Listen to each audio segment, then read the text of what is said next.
महाराष्ट्र और झारखंड के चुनाव नतीजे भले ही 23 नवंबर को आएंगे, लेकिन एग्जिट पोल के अनुमानों से बीजेपी की बाछें खिल गई है। बीजेपी का दावा है कि महाराष्ट्र हो या झारखंड, इस बार कमल खिलना तय है। लेकिन कांग्रेस और उद्धव सेना की माने तो एग्जिट पोल के अनुमान धराशायी हो जाएंगे। 23 को जब नतीजे आएंगे तो महाराष्ट्र में महाविकास आघाड़ी की सरकार बनेगी और झारखंड में भी कमल खिलेगा।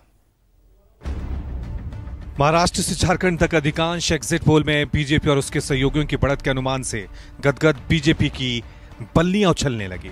महाराष्ट्र में करीब 2% वोट के इजाफे को अपना वोट बताते हुए देवेंद्र फडणवीस ने महायुति की जीत की मुनादी कर दी। लेकिन महाविकास आघाड़ी ने नसीहत दी कि एग्जिट पोल में पैदा हुई बीजेपी की खुशफहमी 23 नवंबर को दूर हो जाएगी। नतीजे के दिन बीजेपी नजर नहीं आएगी। मुझे ऐसा लगता है कि जब जब वोटिंग परसेंटेज बढ़ता है तो बीजेपी को ही उसका फायदा होता है।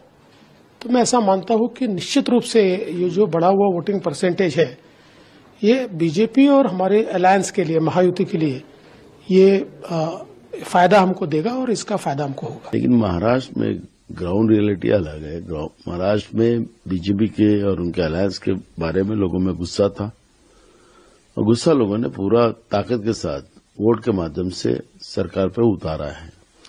आपने देखा होगा कि वोट परसेंटेज भी बहुत बड़ा है। एग्जिट पोल आया है, उसमें 3 जो है लोग बोल रहे हैं कि महायुति की सरकार आ रही है और मुझे भी पूरा विश्वास है महायुति की सरकार आएगी। लोकतंत्र में जो मतदान होता है वो सीक्रेट होता है। लोग अपनी बात हमेशा खुलकर नहीं कहते। महाराष्ट्र में इस बार यही हुआ है।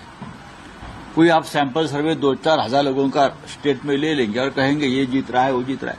हरियाणा में कांग्रेस जीत रही थी एग्जिट पोल के अनुसार। क्या हुआ भाई? क्या हुआ?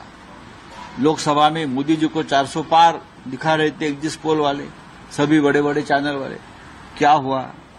आप देखिए 23 तारीख को 10 बजे तक, 11 बजे तक पूरा फैसला आ जाएगा।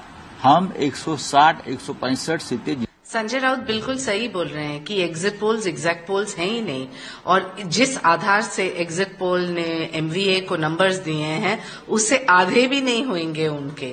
तो मैं उनको ये सलाह दूं कि सर, आपकी नैया तो डूब चुकी है, महायुति की सरकार बनने जा रही है। एग्जिट पोल्स जब से काफी सालों से जो आ रहे हैं, हर जनरल इलेक्शन में फेल हुए हैं। ये एग्जिट पोल्स फिक्स्ड मैचेस हैं। ये एग्जिट पोल्स स्कैम कराते हैं, स्टॉक मार्केट में निवेश बढ़वाते हैं, प्रॉफिट बुकिंग कराते हैं और जो रिटेल इन्वेस्टर है उनके लिए लॉसेस कराते हैं। ये सारा मैनिपुलेटेड गेम चल रहा है जो हमने लोकसभा चुनाव में बोला था। पूरा विश्वास है कि महायुति फिर एक बार महाराष्ट्र में सरकार बनाकर महाराष्ट्र की जनता की सेवा करने का अवसर प्राप्त करेगी। महाराष्ट्र की तरह झारखंड में भी अधिकांश एग्जिट पोल के अनुमानों में एनडीए की सरकार बनती हुई नजर आ रही है। हालांकि एक्सिस माई इंडिया के एग्जिट पोल के मुताबिक झारखंड में इंडिया गठबंधन पूर्ण बहुमत के साथ जीत रहा है। लेकिन जैसा कहीं कहते हैं, मीठा मीठा गपगप, कड़वा कड़वा थू थू की तरह, जैसे जिसका एग्जिट पोल जीत दिलाता दिखा उसे उस पार्टी ने गले लगा लिया, हार वाले के अनुमानों को गलत बता दिया। बार आपने लोकसभा चुनाव में देखा कि कहा कुछ हुआ कुछ, और इस तरह से हर चुनाव में किसी पर्टिकुलर किसी गठबंधन की तरफ जो रुझान दिखाया जाता है, ये टीवी चैनल में आजकल इस तरह की चीजें आ रही हैं जिसका कोई औचित्य नहीं है।